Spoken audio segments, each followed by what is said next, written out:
Aí, a gente vai começar agora. Deixa eu até abrir aqui onde está o nosso link. E a gente já vai começando a nossa conversa de domingo. Deixa eu ver. A gente tem um pequeno delay com a transmissão, então só para dizer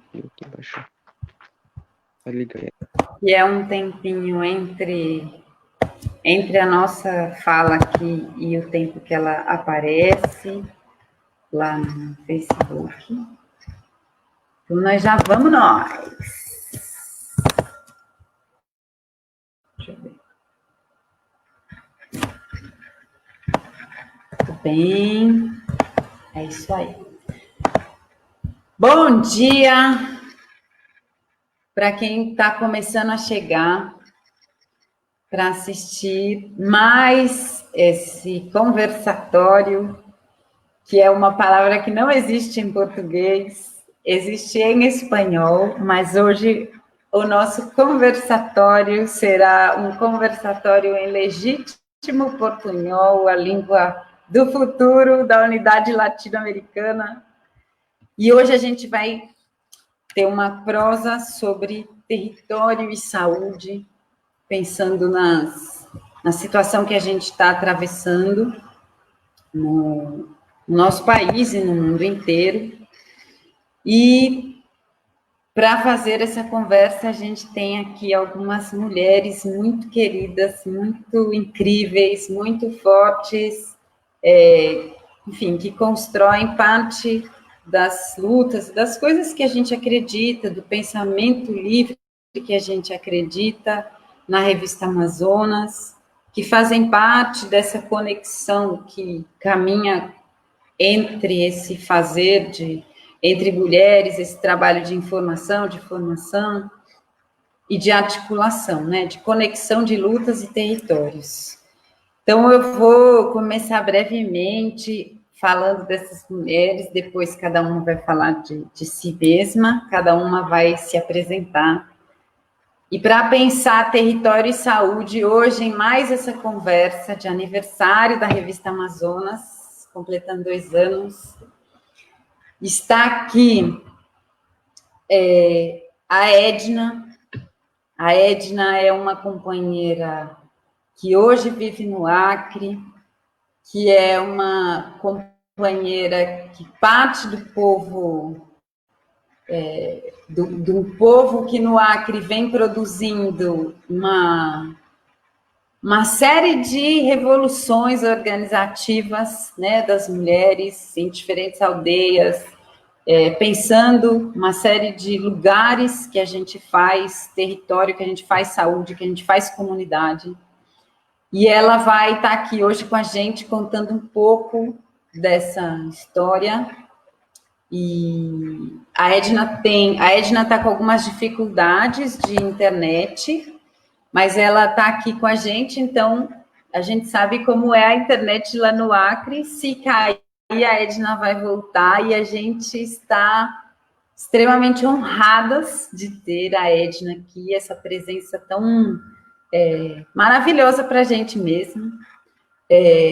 Vai estar com a gente também Scarlett Torrico, que é uma companheira que eu conheci, tive o privilégio de conhecer anos atrás, que é da Bolívia, que investiga e pesquisa o tema das cidades desde muitos olhares diferentes, desde muitas necessidades, contradições, perspectivas.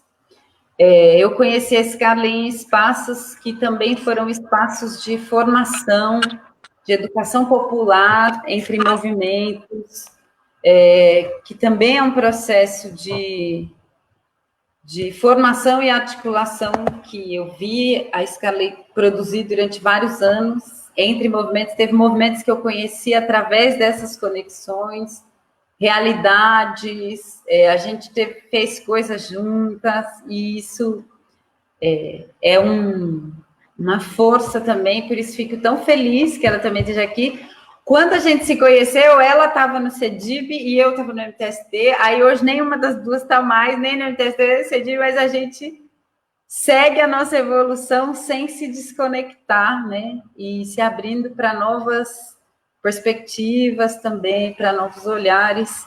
Então, tem sido uma investigadora e uma pesquisadora desse tema das cidades, pensado através da água, do meio ambiente, do racismo, de várias coisas, lá na Bolívia. E hoje, como uma investigadora autônoma, está aqui também para falar um pouco com a gente.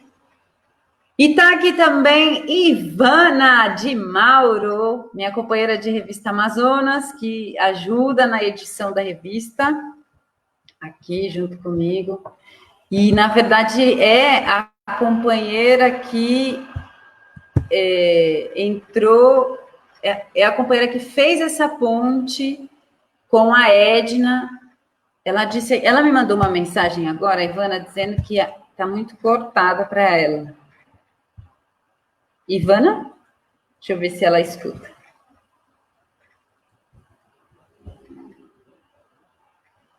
Pronto, ela vai voltar já já. Então, também está aqui a Ivana, que é uma companheira parte da revista Amazonas. Ela vai também se apresentar. E a ideia é a gente poder fazer uma conversa, eu vou fazer algumas perguntas, e que tem mais a perspectiva de, digamos, conduzir, assim, menos do que... Não é para esquadrinhar a conversa, mas só para conduzir a gente, mais ou menos orientar um caminho de fala. Então, daqui a pouco a Ivana chega e aí ela se apresenta, mas nesse momento eu queria pedir para vocês se apresentarem. Queria pedir primeiro para a Edna, que eu acho que está ouvindo a gente, Edna? Estou ouvindo. Maravilha. Tá ouvindo. Então, eu queria começar com a Edna, que a Edna pudesse se apresentar, falar de onde ela é, falar um pouquinho para a gente, enfim, que sua trajetória, né, de organização, de representação e do que você faz, e um pouquinho de onde você vem. E aí depois a escada. Bora? Acho que agora, Edna, você ouve a gente? Estou ouvindo. Vocês estão me ouvindo? Está me ouvindo? Maravilha. Então, vai lá. É tudo com você agora. Sim, pode se apresentar, querida. Eu sou Picanchaiá, conhecida como Edna Xanenawa, mas registrada como Edna Carlos Brandão. Sou do povo indígena Xanenawa, da terra Catuquina Caxinauá, né? Faz 3 meses atrás que eu era de uma aldeia chamada Aldeia Xanacaiá, aonde a população lá daquela aldeia é mais mulheres, e venho trabalhando lá. Eu tinha o papel de política, né, o cargo de assessora política daquela aldeia, mas o indígena, ele é indígena em qualquer lugar, independentemente de ele estar na aldeia, ou seja lá qual território brasileiro ele esteja. Por isso que hoje eu estou fazendo um trabalho voluntariamente, atualmente, entregando a cesta básica naquela aldeia que está mais infectado com o Covid, que está nesse momento atacando o nosso mundo, o nosso país, está a nível mundial, né? E eu quero, assim, sempre, enquanto tiver saúde, e tá ajudando as comunidades indígenas, aquelas que necessitam do meu apoio, que precisa, para que a gente possa direcionar, principalmente nós mulheres indígenas. E eu sou do município de Feijó, do estado do Acre. Eita, nós, que a mulher já começou. Queria que a Scarlett pudesse se apresentar também. Bom dia a todas. Eu vou falar portunhol. Você tem que desculpar-me. e Helena tem que ajudar-me um pouco, ou muito. Bom dia, eu sou Scarlett Rico, eu vivo na Bolívia, na cidade de La Paz. Eu trabalhei muito com organizações barriales, não sei como se dice eso, si se entiende, Elena. Organizaciones de barrio, vecinales. Trabajé mucho tiempo pues, ayudando en escuelas populares, en trabajos comunitarios. Y un poco ahora, esta es mi experiencia, un poco de vida y de trabajo, el tratar de estar acompañando siempre a los movimientos, ser parte de eso con la gente en las ciudades, en los barrios. Y pues eso, ahora estoy muy feliz de estar con ustedes, de estar con esta hermosa iniciativa de la revista Amazonas, que nos permite hablar entre todas y estar juntas, aunque sea virtualmente. Gracias, Elena.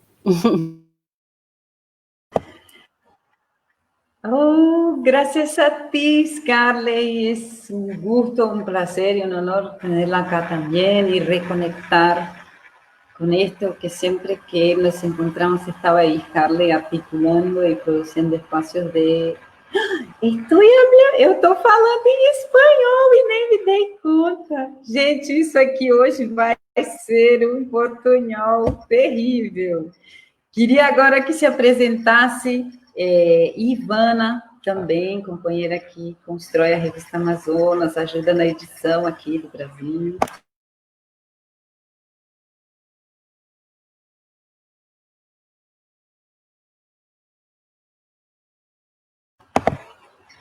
Ivana. Gente, a gente está com dificuldades de internet, vocês veem que é em vários lugares, né? Não é só no Acre. A Ivana não está no Acre e também está com dificuldades. Então, a gente vai indo. Quando a Ivana aparecer por aqui de novo, ela se apresenta para nós. Aí. Bom, enquanto ela não vem, eu acho que é isso. Nós fizemos algumas conversas desse aniversário da revista Amazonas. Nós fizemos uma conversa com mulheres da Nicarágua e de Honduras, conversando sobre a difícil situação que atravessam, né? E fizemos assim também porque são países com governos tão diferentes e, no fim das contas, as pessoas estão sofrendo terrivelmente sob os dois, bajo todos. E a gente quer saber como estão, né, as coisas nos outros países, como que o povo tem se organizado, tem um pouco... Acho que como que o povo tem atravessado esse processo da pandemia, como nossos povos têm atravessado, como os setores populares têm atravessado, e o que isso diz também sobre os nossos territórios, né? sobre como estão organizados os nossos territórios, sobre que necessidades a gente já tinha e que a pandemia, na verdade, aumentou. Né? Aumentou ou ampliou, ou permitiu que se olhasse, né? Que são, às vezes, dificuldades que sempre estiveram presentes, mas que a pandemia funciona quase igual uma lupa, uma lente de aumento que torna os problemas que já existiam maiores ainda, né? Então, eu queria que a Edna pudesse começar falando para a gente um pouco, né, de como que está sendo a travessia pela pandemia e como que o povo tem enfrentado isso aí no Acre, e depois que a Scarlett falasse para a gente da Bolívia.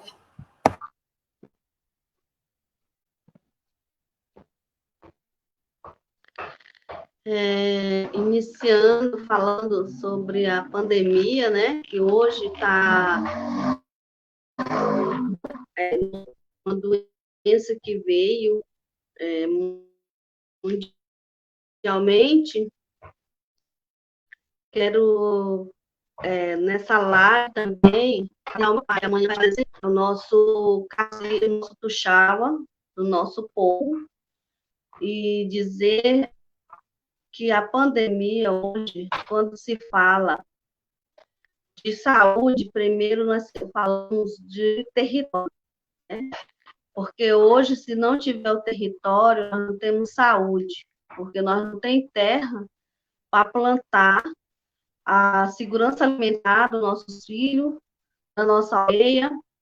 Então, em primeiro lugar, em todas as minhas falas, vai ser terra, território, né, para a população indígena e a população tradicional. Hoje, a pandemia ela afetou diretamente as aldeias, os povos indígenas, principalmente as mulheres, porque as mulheres sobrevivem lá dentro sobre a geração de renda através da venda do artesanato. E hoje a gente não recebe mais turista ou alguns visitantes da cidade do estado onde a gente reside visitar as terras indígenas por causa da pandemia. Então, tem coisas que a aldeia não produz dentro das suas terras indígenas. Mas nós, população indígena, em especial as mulheres, não tem culpa de a gente não produzir, porque já foi na época do colonizador, que trouxe alimento diferente para a população indígena. Hoje a gente não produz sal, açúcar dentro das aldeias. No nosso antepassado não tinha isso, antes de a colonização chegar. Depois que chegou, a gente acostumou a comer isso. Então, isso a gente não produz na aldeia e precisa de recurso financeiro. Porque lá dentro a gente planta e cria. Então, do plantio que a gente planta, que a gente cria, a gente só faz o consumo. A população indígena só faz o seu consumo.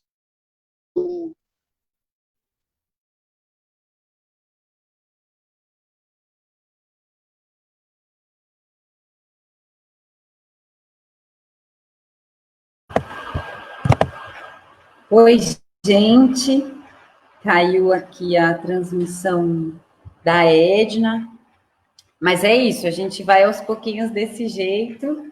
Quando ela voltar, depois ela segue conversando um pouco com a gente, né? Ela estava dando fazendo um pouco essa contextualização da situação lá no Acre.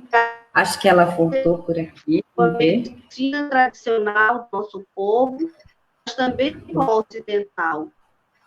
Não deixando só que a ocidental entrasse na aldeia, mas principalmente a nossa tradicional, que foi feito para o meu pai, de 100 anos, que vai fazer, praticamente já tem 100 anos, amanhã ele vai fazer.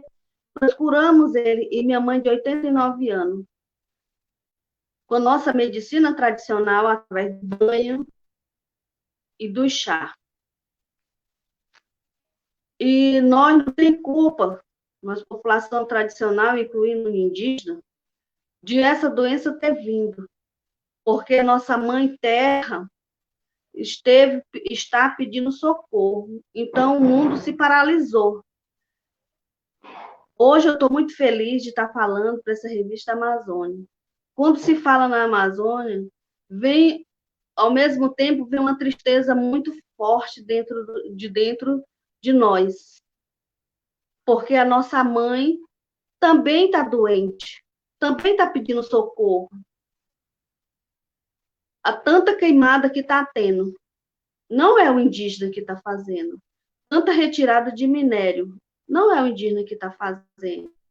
Até porque nós não temos condições de fazer isso, e nós não temos as estruturas para fazer essas explorações. E ela grita, a nossa mãe terra, porque ela está sendo morta pelos seus próprios filhos, que são as pessoas que não têm o conhecimento da importância da nossa floresta, que é a nossa vida, de lá onde a gente tira água para beber, lá onde a gente tira a nossa alimentação, pesca e peixe, lá onde a gente planta, que dá frutos bons, sem estar colocando químico dentro, para que as nossas plantações possam crescer com muito químico. Lá nós tínhamos coisas natural para alimentação do dia a dia da nossa aldeia. Então, a terra, ela está doente, o útero dela já está com câncer. Vamos curar o útero da nossa mãe, para que ela possa produzir fruto melhor, alimentação melhor, para que a gente pode consumir. Então, falando sobre a terra, hoje tem muitas, com esse governo que nós estamos hoje, eles falam que é pouco índio para muita terra. Mas eu já falo ao contrário, é pouco índio para garantir a sobrevivência da população que não tem o conhecimento da sua cultura, que o nosso Brasil é multicultural, não tem o conhecimento da sua ancestralidade, do seu espírito, porque o índio sem terra é uma árvore sem raiz. Não tem como viver. Não tem como garantir que a nossa cultura ela seja permanente. Não tem como garantir a educação, a saúde da mulher, a saúde do modo geral, para a população indígena. Nós, hoje, além das nossas terras estar sendo desse jeito, o governo brasileiro também tira o nosso direito de sobreviver. Hoje está tendo, ontem e anteontem, teve live sobre a marcha das mulheres indígenas. No ano passado, nós fizemos, por esse dia de agosto, dia 9, a marcha das mulheres indígenas. A primeira marcha em Brasília das mulheres indígenas. Mesmo nós, a primeira marcha, com o povo, população diferente, mas com o mesmo pensamento unificado de defender a nossa terra, de defender o nosso direito, de defender a nossa sobrevivência, de defender o direito daqueles que estão se gerando e nascendo dentro da barriga de suas mães. São mulheres guerreiras de outros estados também, que falam a mesma coisa que eu estou falando, a defesa do nosso território. Território, nosso corpo, território, nossa alma. Porque ela faz parte do nosso dia a dia. E hoje, eu quero falar aqui que a saúde, ela está assim, afetado diretamente nas nossas terras indígenas, afetando as mulheres, através dessas queimadas, as mudanças climáticas também estão vindo afetando as comunidades indígenas. A época que a gente plantava e colhia está sendo diferente, por causa dessas queimadas que está tendo, afetando através das mudanças climáticas dentro das nossas terras indígenas. Quero falar também do empoderamento das mulheres indígenas. Como que está sendo o nosso empoderamento? Hoje, nesse momento de pandemia, os homens sumiram. Quem está na frente do nosso direito, atrás de buscar algo, somos nós, mulheres indígenas. Você vê a live, não tem um homem falando sobre o apoio para dentro das terras indígenas. Antigamente, nós, mulheres indígenas, era para cuidar de filho, plantar e limpar a casa. Hoje, cadê os nossos homens que sempre disseram que são guerreiros? Hoje, quem está na frente somos nós, mulheres indígenas. Nesse momento de pandemia, eu estou fazendo um trabalho voluntário, levando cesta básica através das parcerias das minhas amigas, inclusive da Ivana, que fez uma campanha para a Aldeia Nova Vida, que é do meu povo, Xanenaua, comprando cesta, não fez para isso, fez para outra finalidade antes da pandemia chegar. Mas a necessidade obrigou a usar um pouco desse recurso para que fosse levado cesta básica para eles. E a cesta básica é aquilo que a gente coloca, o que a gente não produz dentro da aldeia. Hoje, esse momento, está precisando de muita higienização. Nós não faz álcool gel dentro da nossa aldeia, mas é necessário que ela entre na nossa aldeia nesse momento. Cada momento é um momento. Então, eu estou indo voluntariamente com o apoio do distrito, que é a CESAI, e da FUNAI, porque eles que estão me dando transporte na parte logística para me chegar até a aldeia, me dando material para higienizar as cestas que estão indo para as terras indígenas. Então, esse momento de pandemia, estou indo com palestra como fazer para evitar, para que ela agrave mais a nossa população. Dentro do meu povo, já perdimos 2 bibliotecas vivas, que foi um patriarca e uma matriarca do nosso povo, na qual a Ivana também teve o privilégio de conhecer ela, minha tia santa, da Aldeia Nova Vida. E aí, também quero falar do nosso empoderamento novamente dentro da nossa terra indígena. Nosso empoderamento é falar, se expressar o que nós sentimos. Quando as mulheres ganhou de ter direito de voz e voto no Congresso Nacional, nós, mulheres indígenas, faz provavelmente 10 ou 15 anos que nós conseguimos falar, conseguimos se expressar o que nós sentimos. Estou aqui, quero ajudar a organizar junto. Mas ainda hoje, ainda tem muita mulher indígena que não ocupa o seu lugar como liderança. Já fui cacique da minha aldeia, já fui representante de mulheres indígenas do meu povo. Eu fui a primeira mulher conselheira distrital da saúde indígena, cuidando de 17.500 população do meu distrito. E eu fui a primeira coordenadora da Organização de Mulheres Indígenas do Acre, Sul do Amazonas e Noroeste de Rondônia, do povo Xanenaua. Nós temos nosso dever e nós temos que ter o nosso direito. Porque nós, mulheres, sempre cai na invisibilidade. Às vezes, até o nosso filho faz, mas eles aprendem com sua mãe, que sua mãe que leva a ensinar, a plantar, a colher, a conhecer a medicina tradicional, a espiritualidade do nosso povo. Assim, às vezes nós caímos na invisibilidade.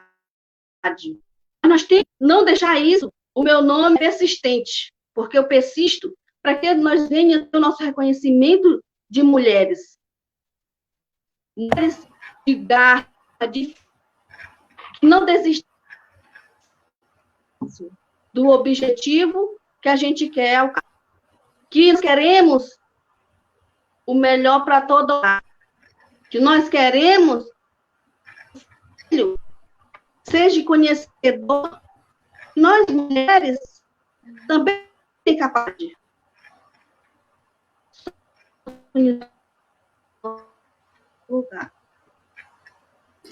Edna! Sabe? A Edna... Organizar desculpa, querida. Melhor o nosso jeitinho brasileiro. Oi. Olha só, eu acho que a gente conseguiu ter um desenho, né, que você trouxe para a gente de como é essa relação do território com a saúde para os povos daí, para o seu povo, para o seu lugar.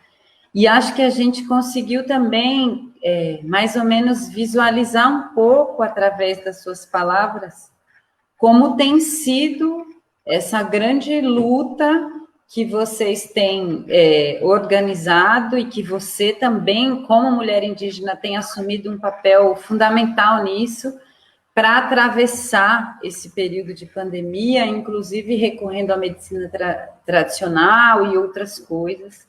Eu acho que tem muitas coisas que a gente vai querer saber um pouco mais daqui a pouco.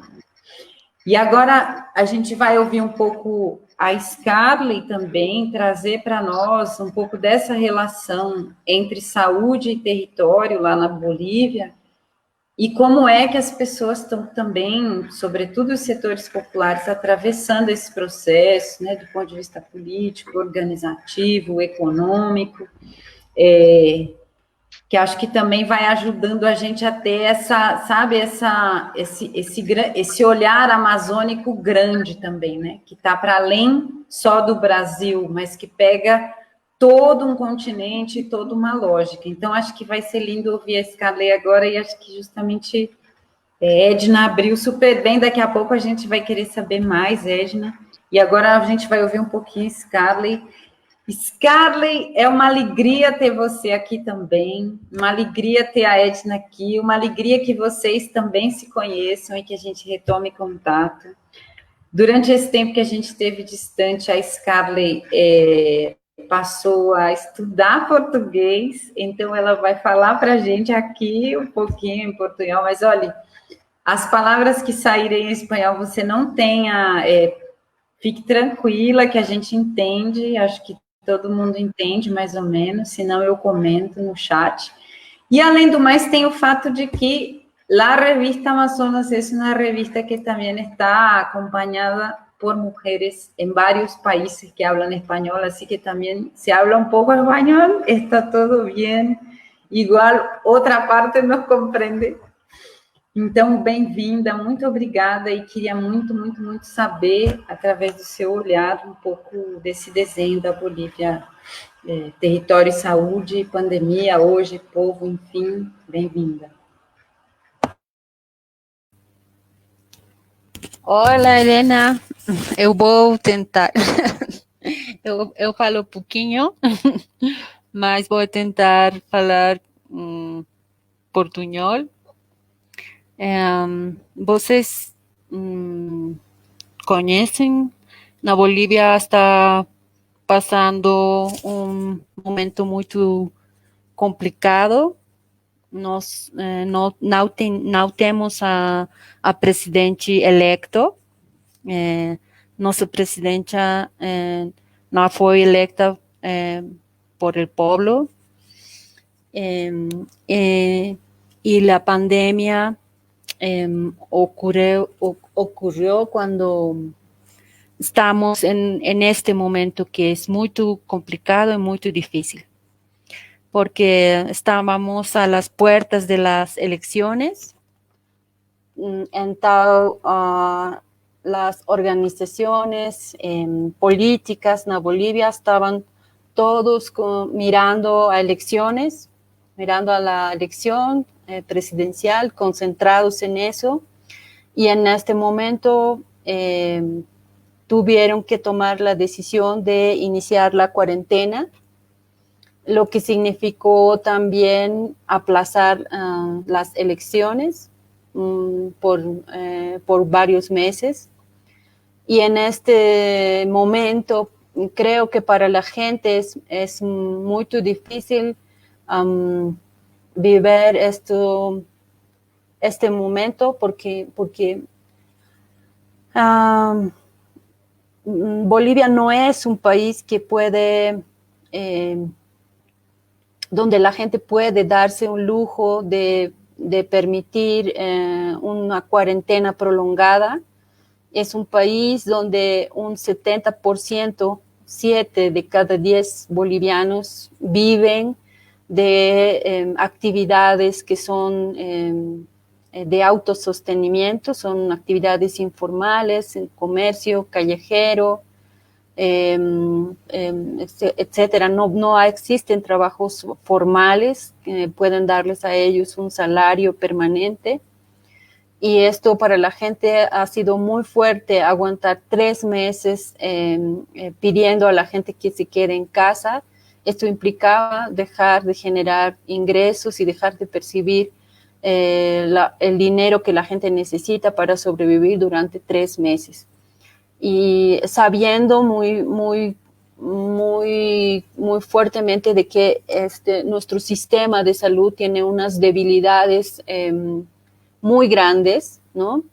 Bolivia empezó la pandemia teniendo apenas 370 camas de terapia intensiva, no sé cómo le llaman esto en portugués, la terapia intensiva, cuidado intensivo, pero apenas todo el país contaba con 370 camas de terapia intensiva. Es un sistema muy frágil, un sistema de salud que ha sido siempre como un tema pendiente, que ha sido también motivo de mucho reclamo para Evo Morales, el que no se haya podido mejorar el sistema de salud.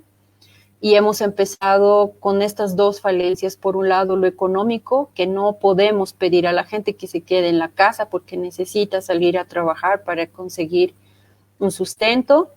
Y por otro, sabiendo que tenemos un sistema de salud absolutamente frágil, que también tenemos durante muchos años no se ha podido superar toda la fase de privatización y desmantelamiento del sistema de salud, y básicamente antes de la pandemia teníamos ya un problema con el dengue que estaba azotando toda la región más baja del país, la parte que está más cerca de la Amazonía, y ya estaban colapsados nuestros hospitales por el dengue, estaban muriendo muchos niños por dengue y los hospitales públicos no tenían ningún abasto para esto.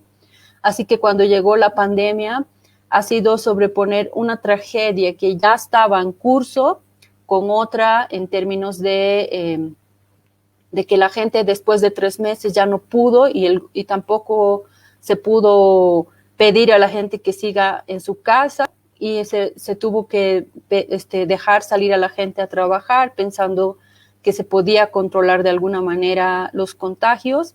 Y el resultado de estos últimos, 2 meses desde que se levantó la cuarentena ha sido que Bolivia ahorita es, en términos de proporción, aunque somos solo 10 millones de habitantes, estamos como en el 10º lugar de contagios positivos en el mundo, y tenemos ahorita como más de 60,000 infectados y 3,000 muertos, ¿no?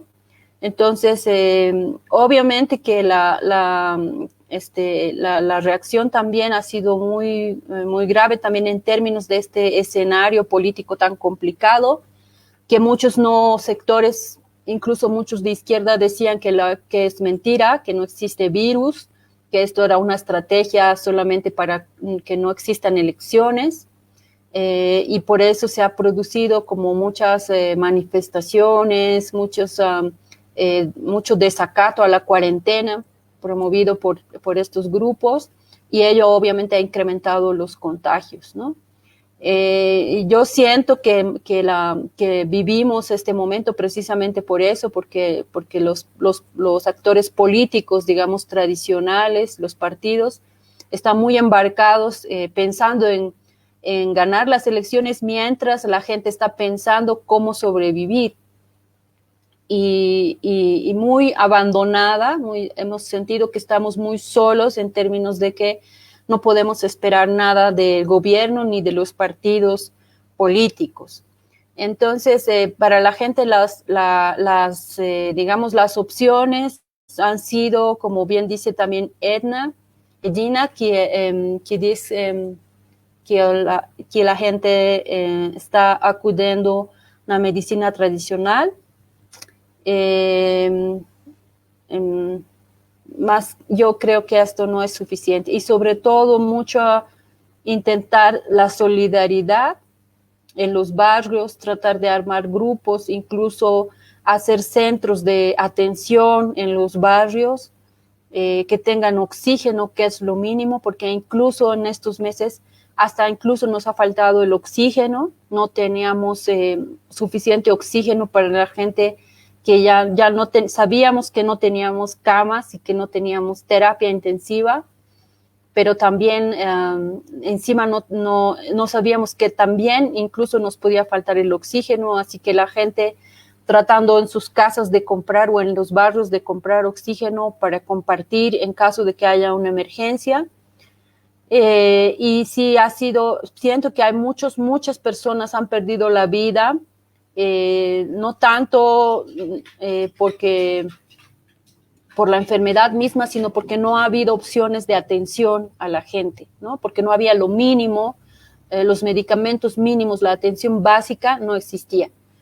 Y también respecto a los pueblos indígenas, estamos muy tristes estos años, porque el año pasado tuvimos un incendio en la foresta, perdimos mucho, una foresta única en el mundo, y ni este año hemos continuado. Ahora mismo en Pantanal boliviano tenemos un incendio, y el gobierno además ha permitido que las actividades petroleras y mineras sigan actuando en los territorios indígenas. Los pueblos indígenas habían solicitado y pedido autoaislarse, que nadie ingrese a los territorios para no llevar el virus hasta allá, y pidieron que no se deje entrar ni siquiera a la gente que obviamente que no dejen a los trabajadores petroleros y a los trabajadores mineros, que no se deje entrar a los territorios porque iban a ser un vector de contagio. Y estamos muy tristes porque a pesar de todo se ha permitido que en la Amazonía se siga explotando con explotación minera, con explotación petrolera, pero además que lleven hasta allá el virus. Y ahora tenemos dos pueblos que ya estaban como con una población muy reducida. Uno de ellos es el pueblo Yuki, y estamos en peligro de que este pueblo realmente desaparezca con la pandemia, porque ellos no quedaban muchos, quedaban apenas unos 200 personas. Y ahora con la pandemia están muriendo muchos, y son los últimos que quedan. Entonces se ha lanzado una alerta en sentido de que para dos pueblos, por lo menos en Bolivia, esta pandemia puede significar la extinción, y los otros pueblos indígenas también no solamente tienen que hacer frente al virus, sino también hacer frente a lo que ha sido el ingreso de aprovechar empresas petroleras, empresas mineras que están sacando oro de la Amazonía. Aprovechar que la gente está ahorita en un momento de vulnerabilidad para ir a avasallar los territorios y estar sacando oro principalmente y seguir contaminando. Entonces, los pueblos sí que todavía están dando mucha pelea en los territorios indígenas, obviamente con acciones de solidaridad, etcétera, pero sí lo veo como un escenario bien complicado. Llevamos casi 20 días de un incendio en la foresta en Pantanal, y que nadie no se está apagando el fuego. El gobierno no ha mandado a los bomberos para apagar el fuego, y este es también un área protegida, un área de un pueblo indígena, y llevamos 20 días en este incendio que se está consumiendo, ¿no? Entonces sí, yo quisiera tener buenas noticias, mejores noticias, para pensar que sí estamos pudiendo resistir la pandemia, y pensar que sí, los movimientos populares estamos logrando. Yo sé que están dando una gran pelea, que están haciendo todo en su alcance para sobrevivir, pero sí es un momento bastante difícil, ¿no? Y como te digo, pensando eso, ahora mismo tenemos como un bloqueo de caminos que se plantea para adelantar la fecha de elecciones, y esto implica, más allá de lo que podamos pensar, de todos sí queremos elecciones, queremos tener un gobierno electo, mas sin embargo sabemos que un bloqueo de caminos está afectando también a la gente que vive, que no tiene alimentos, a la gente que no puede conseguir oxígeno, que no puede llegar a los hospitales. Y es un poco, esta mañana hemos amanecido tristes, ha frustrado un acuerdo que tenían que llevarse para levantar los bloqueos y tener una fecha de elección para 18 de octubre.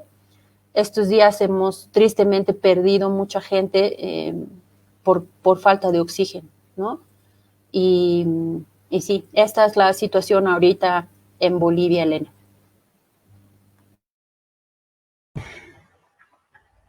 É muito importante a gente poder ter um olhar, né, de como estão os territórios através das mulheres que vivem neles e que se organizam há anos e que há anos também olham para essas questões com o desejo de que o povo se organize.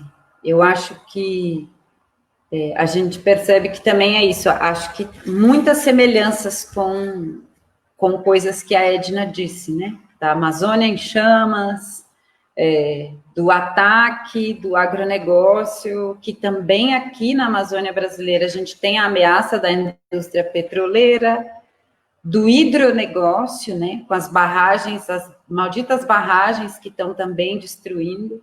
Aqui eles estavam também aproveitando para meter fracking, né, na Amazônia, aquela exploração de gás subterrânea, né, que explode o subterrâneo da Terra para subir gás. Acho que tem ainda essa avançada do governo não fazer nada, né, do governo não garantir condições mínimas para os povos indígenas se fazerem o isolamento, né? Ou para terem acesso a, como dizia a Edna, aquilo que eles não produzem dentro das aldeias, que é o mesmo que também a Scarlett traz, né? Uma população que é quase que totalmente trabalhadora informal, só vai conseguir ficar em casa se houver algum tipo de subsídio ou política do governo que garanta isso, porque sozinhas as pessoas não têm como. As pessoas precisam produzir o seu sustento e isso vai... E ainda se junta isso, uma falta de política dos governos e uma falta de política das organizações tradicionais, enfim, acho que tem muitas semelhanças aí, né?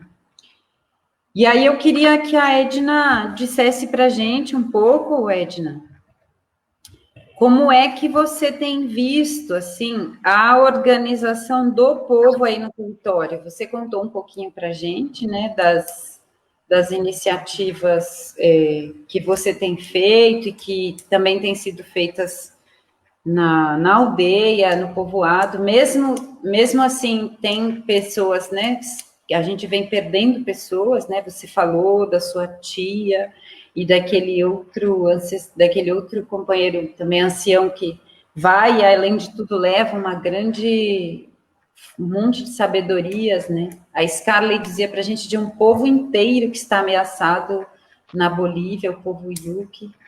Então, queria que você falasse um pouco de como você enxerga essa organização independente mesmo, que o povo tem feito, né? Independente do governo, independente dos partidos, que o povo tem feito na base do nós por nós, né? A gente por nós mesmos. Queria que você contasse um pouco como que está sendo isso aí no Acre.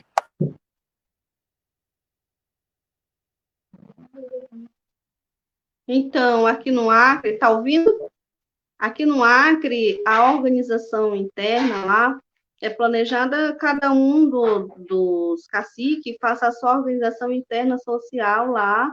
Nós somos do mesmo povo, mas cada aldeia tem a sua organização social interna de se trabalhar. Quanto esse momento atual hoje, a organização lá, você sabe, dentro da aldeia, tem o nosso trabalho, que mesmo não saindo para a cidade, lá fica trabalhando internamente na parte do cultivo, do plantio, né? Para sustentar durante esse tempo todo. E sobre também como a organização do atendimento lá nas terras indígenas está sendo atendido através da CESAI, né, pelo polo que está indo, mas o atendimento lá dentro da aldeia é só feito a prevenção, a conscientização. Quando a pessoa não melhora dentro da aldeia, tem que vir para o SUS mesmo, para o município, onde o município também é escasso de equipamento, né? Acho que aqui é nos municípios do nosso Brasil, de equipamento para poder garantir a vida de cada um dos.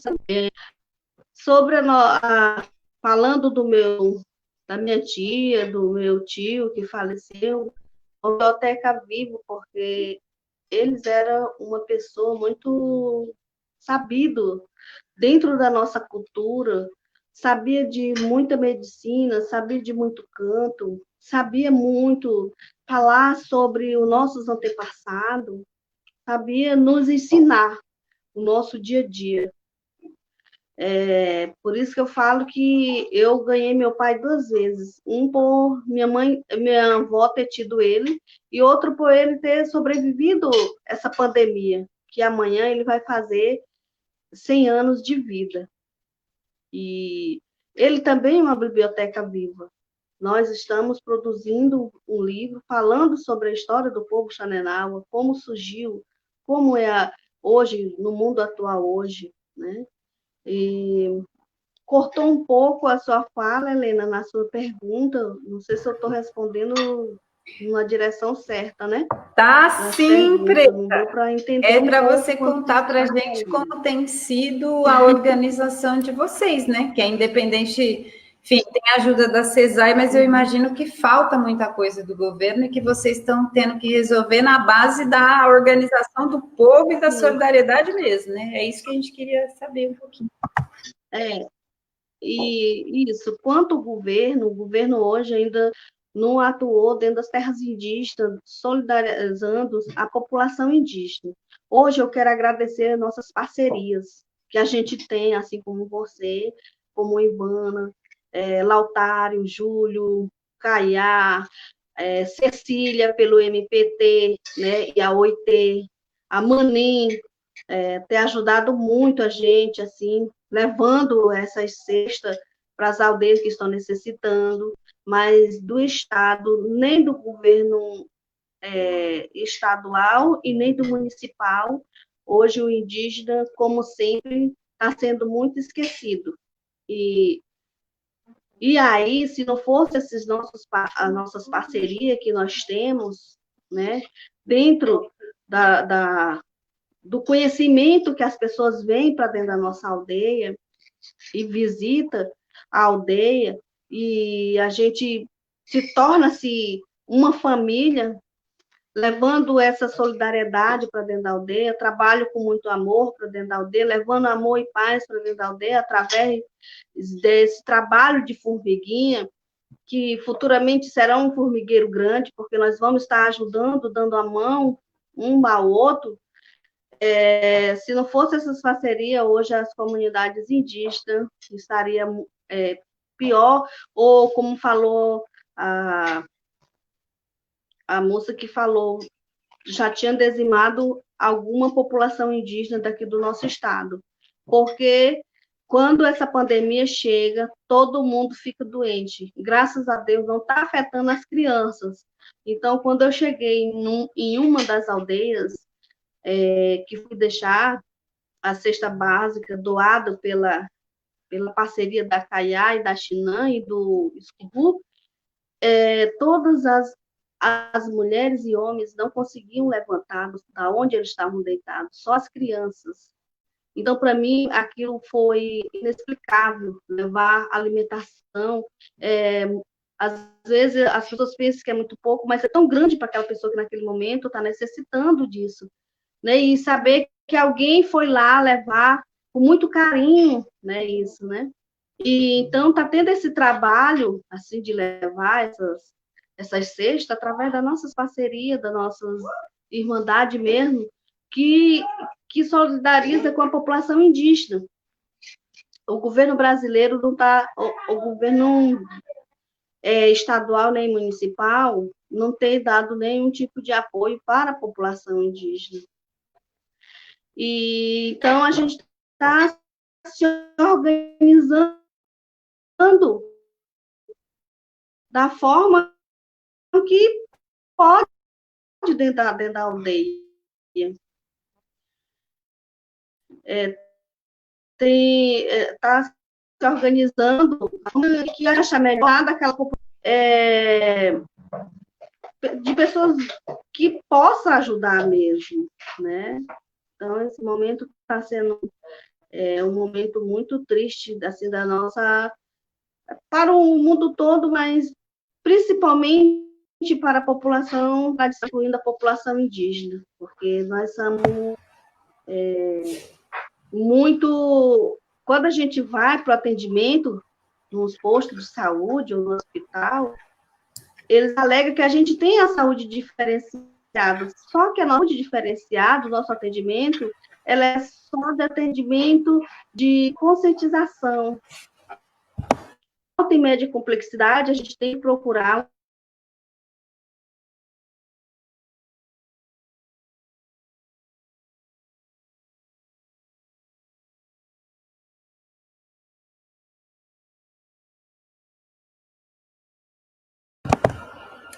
Gente, travou aqui, eu acho que a Edna, então a gente... Ela tá... organiza, porque nem a medicina natural não vai curar, porque nós não se alimenta na alimentação como a gente se alimentava no nosso antepassado. Hoje nós comemos sal, come óleo, come açúcar, come alguns enlatados, come verdura. Antigamente tinha nossa verdura natural da floresta, mas hoje com desmatamento é difícil a gente encontrar. Então é muito difícil você fazer o tratamento dentro da comunidade indígena só com a sua medicina tradicional, porque vai precisar do medicamento ocidental, porque nós tiramos o nosso alimento também do supermercado. E é dessa forma que está sendo organizada aqui dentro do nosso território das comunidades indígenas.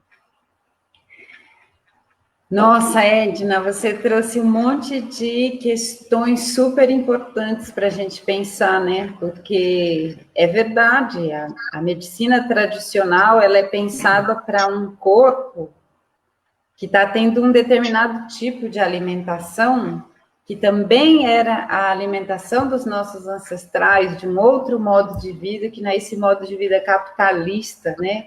Que destrói a natureza. Então, também é difícil a gente querer que a medicina tradicional funcione, né, num contexto que é totalmente diferente, vem sendo totalmente depredado, né? E os governos, inclusive, ao invés de ajudar, ficam, como diz aqui o ministro do Meio Ambiente, querendo passar a boiada, né? Porque isso, a Scarlett dizia isso também da Bolívia, e aqui nós tivemos isso, o ministro do Meio Ambiente dizendo publicamente de aproveitar que os olhos todos estavam direcionados para a pandemia para liberar todo tipo de extrativismo mais violento e predatório na Amazônia e todos os nossos biomas, né? Mas queria justamente agora ouvir um pouquinho também a Scarlett falando de algumas coisas que eu, de novo, acho que fazem conexão com questões que a Edna trouxe, né? Acho que tem uma questão que a Bolívia vive há bastante tempo um período político intensamente contraditório, né? E é isso, a pandemia ela chega nesse contexto já de muito conflito, contradições, chega num contexto onde a política institucional, tradicional, está muito questionada, né, onde as pessoas estão também muito desacreditadas dos mesmos caminhos, né, das mesmas respostas, das velhas respostas.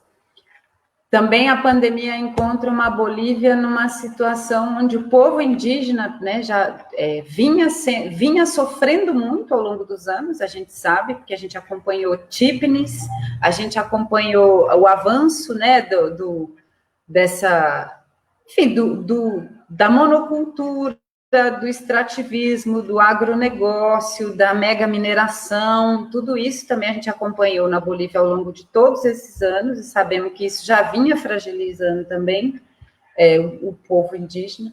Mas, além disso, quer dizer, sofrendo depois também com toda essa conturbação política, né? Com toda essa situação contraditória que também vem se arrastando há um tempo. Então, acho que para a Bolívia, aqui no Brasil, a gente também vive um momento bem difícil, é isso que a Edna dizia, quer dizer, o governo federal é essa coisa horrorosa que a gente conhece, que Bolsonaro a gente não precisa nem dizer, porque ele é um dos que mais aparece nos jornais internacionais de tão ruim que ele é, porque a gente, enfim.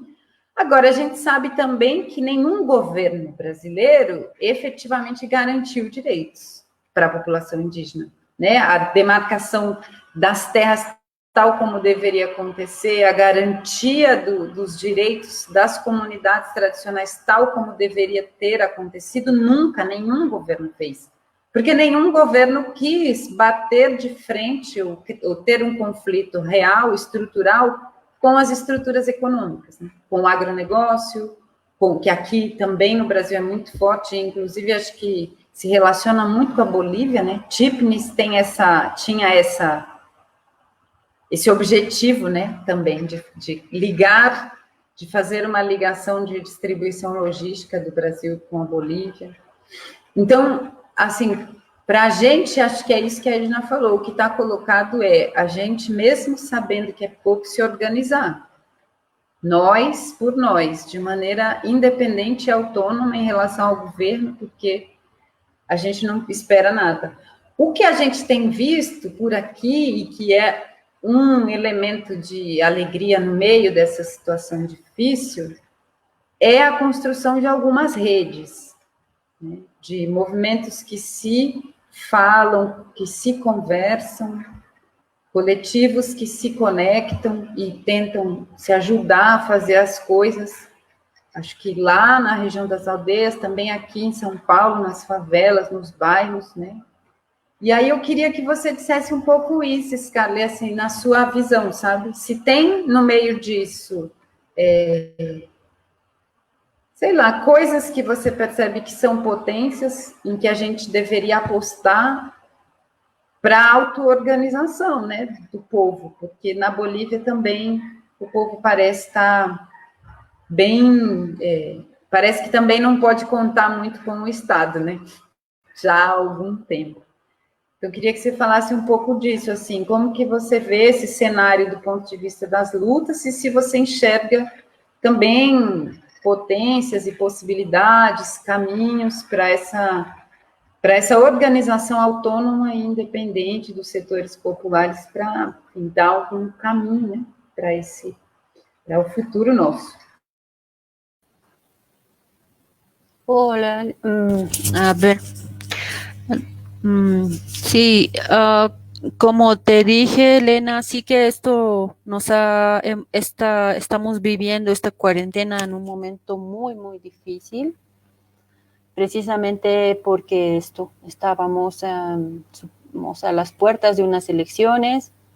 Y sí, también para mí el problema es que mucha gente dentro de la izquierda está pensando que lo más importante son las elecciones, que este es el único camino, y no está pensando tanto en potenciar las luchas y las organizaciones de base, ¿no?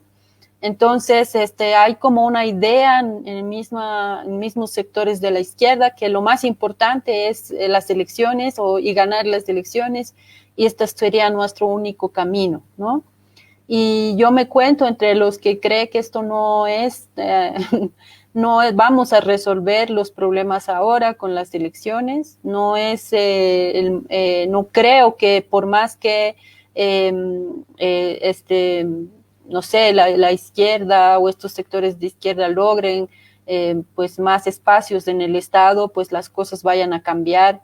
Esto no es una cosa mágica que va a devolvernos todas las cosas que hemos perdido en estos años, y más aún teniendo como muchas discusiones, muchas brechas abiertas, porque todavía no hemos saldado, por ejemplo, estos temas de que realmente una postura que no tiene que ver con la depredación, por ejemplo, de la Amazonía.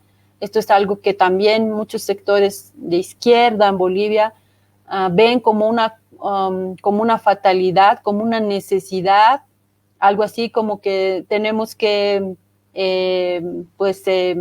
sacar todo lo que le queda a la madre tierra para pensar en, no sé, en el socialismo o cualquier otra opción, que esto es una necesidad para el desarrollo del país. Entonces, en este contexto, si no tenemos estos temas, ¿cómo decirte?, zanjados, ¿no?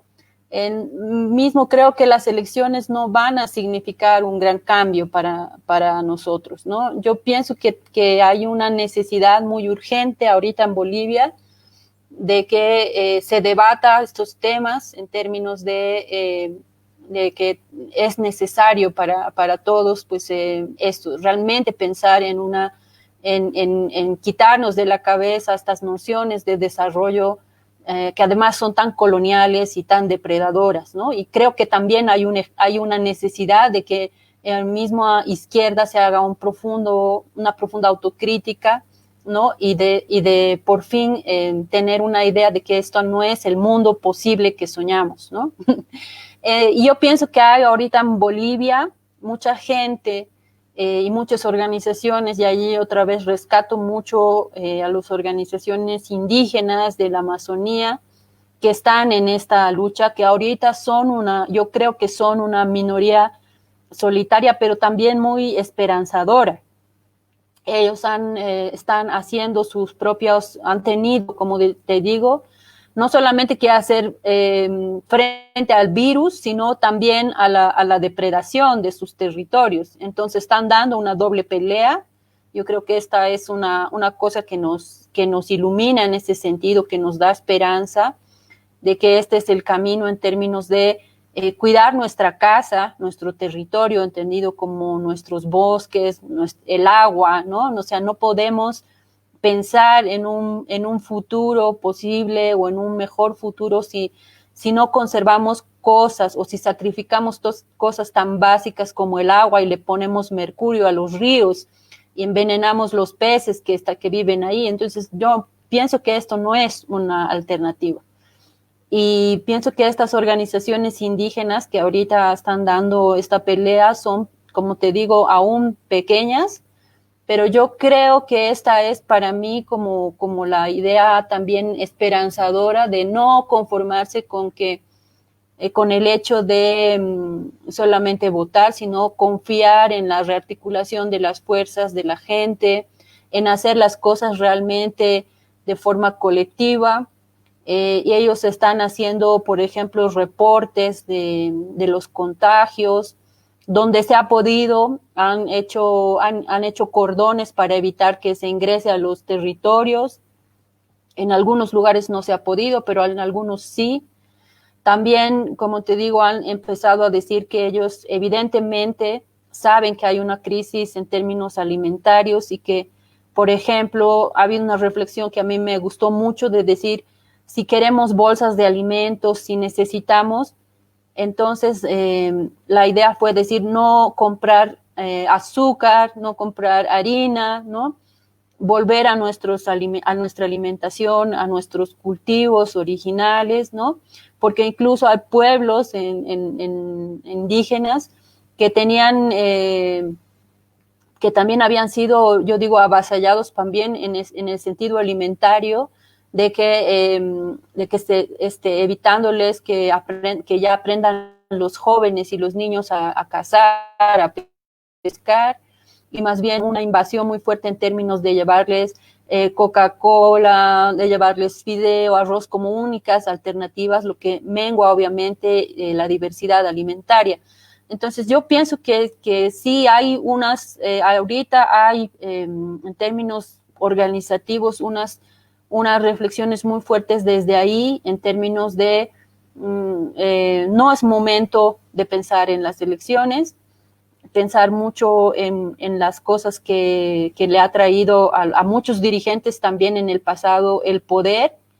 No hay que, ahora desde Bolivia, les digo muy, muy claramente que he sido muchas veces una persona que ha pensado que no deberíamos, que no era un tema importante reflexionar sobre las estructuras de poder, y ahora hemos visto que muchas organizaciones, muchos dirigentes, muchos líderes, al entrar en el gobierno, al entrar en espacios de poder del Estado, han terminado pues destruyendo sus propias organizaciones. Entonces, un tema adicional en la reflexión de pensar también que también no se trata de buscar este poder del Estado o de tomar este poder, sino cómo construyes realmente una forma de organización alternativa que no te haga, que no convierta, yo no sé, pues a muchos indígenas, muchos líderes, trabajadores, fabriles, mineros,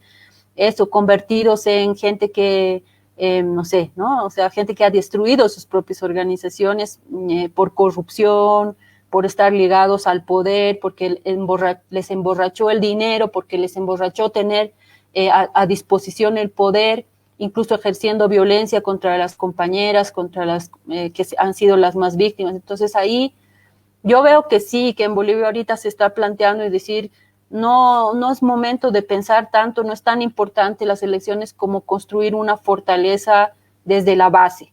Y creo que esto es algo que a mí ahora mismo pienso que es lo único, alguna cosa muy buena que ha venido con la pandemia, Elena.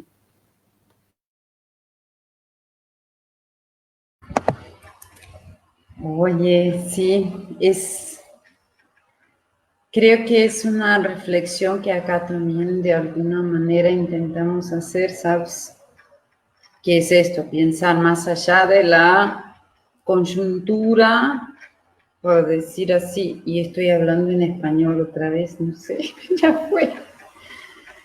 Pero esto de não pensar tanto na conjuntura política, pero sim nas coisas estruturais que nos trouxeram até aqui, que nos trouxeram até essa situação tão difícil, que nos trouxeram até esse momento. Isso que você diz de que até mesmo um setor progressista enxerga a depredação e o extrativismo violento, né, da natureza como um caminho, digamos assim, para o progresso, né, e o desenvolvimento. E a gente percebe que essas palavras, tanto progresso quanto desenvolvimento, em geral, trouxeram para o nosso povo morte, doença, enfim, um monte de coisas. A Edna volta já já, a gente está chegando no final. Eu acho que era um pouco isso, assim, sabe? Poder saber, poder ter notícias um pouco através de uma companheira, de companheiras, de como vão os territórios, né? De como vão os lugares desde uma perspectiva de lutas também. E a Edna, eu acho que caiu e não voltou mais, então queria saber de você, assim, que outra questão que você acha importante a gente pensar sobre Bolívia hoje, e para a gente já ir se despedindo, e um saludo final, enfim, é isso. Bueno, yo lo que pienso es que yo sé que tenemos como muchos, bueno, la patria grande es grande, ¿no? Es verdad. Y que cada uno estamos también con nuestras luchas, con nuestros tiempos, con nuestras propias coyunturas. Y sin embargo, para mí, pensar en Bolivia ahora y que la gente piense y reflexione de una manera crítica sobre lo que pasa en Bolivia y lo que y las cosas que para mí es un ejemplo de todo lo que por un lado puede salir bien, pero también de todo lo que puede salir mal, ¿no? Y eso, pensar también eso, que a veces en los sectores pensamos, yo no diría tanto sí, mucho en la coyuntura, pero también sobre todo que no pensamos en cómo hacer cosas que duren, que permanezcan, organizaciones sólidas, que no estén dependiendo de de un momento, de una fiebre, de ganar algo, ganar una elección, ¿no? Sino cómo aseguramos que nuestras luchas y nuestra fortaleza vaya creciendo en el tiempo, ¿no? Y yo creo que Bolivia esto es un escenario, mirar Bolivia, más no románticamente, sino con una ansia de aprender y de entender, creo que puede ser una cosa muy valiosa para todos, igual que aprendemos de los demás. Así que a todos, muchas gracias, Elena. Estoy muy feliz de conocer a las compañeras de la revista Amazonas y yo prometo seguir aprendiendo portugués, que esta vez no lo he hecho muy bien, es más, muy mal. Ojalá que la próxima, pues sí, pueda hablarles muy fluido o más fluido el portuñol. Y les quiero mucho. Un abrazo a todas. Ay, muchísimas gracias. Es una lástima que Edna, eu falei com a Edna pelo WhatsApp e ela está com dificuldades de voltar para a nossa conversa, para se despedir e fazer também o saludo final dela, né? É uma pena, mas que ela receba também o nosso abraço, o nosso agradecimento. E eu queria agradecer muito a vocês, Carla, muito, porque eu acho que é mesmo um privilégio que a gente consiga saber do que acontece nos lugares através do olhar de quem tem uma trajetória crítica, de organização popular, pensando a superação de tantas dificuldades que os nossos povos atravessam, mesmo vivendo em territórios que são tão ricos, né? E que, na verdade, tem uma frase num livro do Eduardo Galeano que eu gosto muito, e ele fala, quando ele justamente está falando do ciclo do minério, do primeiro ciclo do minério com a colonização, ele fala muito de Potosí e ele fala muito de Minas Gerais, que é aqui no Brasil, né, nas veias abertas da América Latina.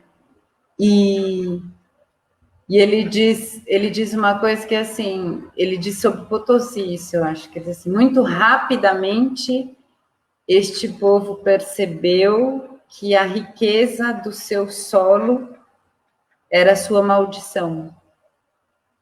E, de alguma forma, é isso, né? Os nossos povos, a gente é povos que vivem em lugares riquíssimos, mas que acabamos vendo essa riqueza toda como uma tragédia, né? Fabricada por essa perspectiva de organização da vida que é extrativista, que é predatória, que é opressora, exploradora, e isso, infelizmente, para superar isso, acho que eu concordo muito com você, assim, é só desde abaixo, arraigados e arraigadas, arraigades, construyendo con autonomía, con independencia, desde los sectores explotados y oprimidos, que podemos generar el cambio que necesitamos, que deseamos y que merecemos al final.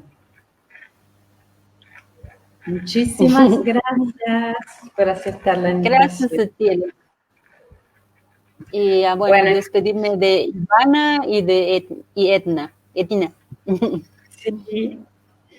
Bueno, sí. Dale, entonces, muchísimas gracias a todas que nos acompañaron. Acá están también Ana María, que es una compañera también y una gran amiga, que es parte de la edición de la revista Perenne Ecuador, que también ha pasado por un levantamiento recién, ¿no? Y que también atraviesa la pandemia en condiciones políticas difíciles, aunque la existencia de organizaciones indígenas más autónomas fueran importantes en Ecuador.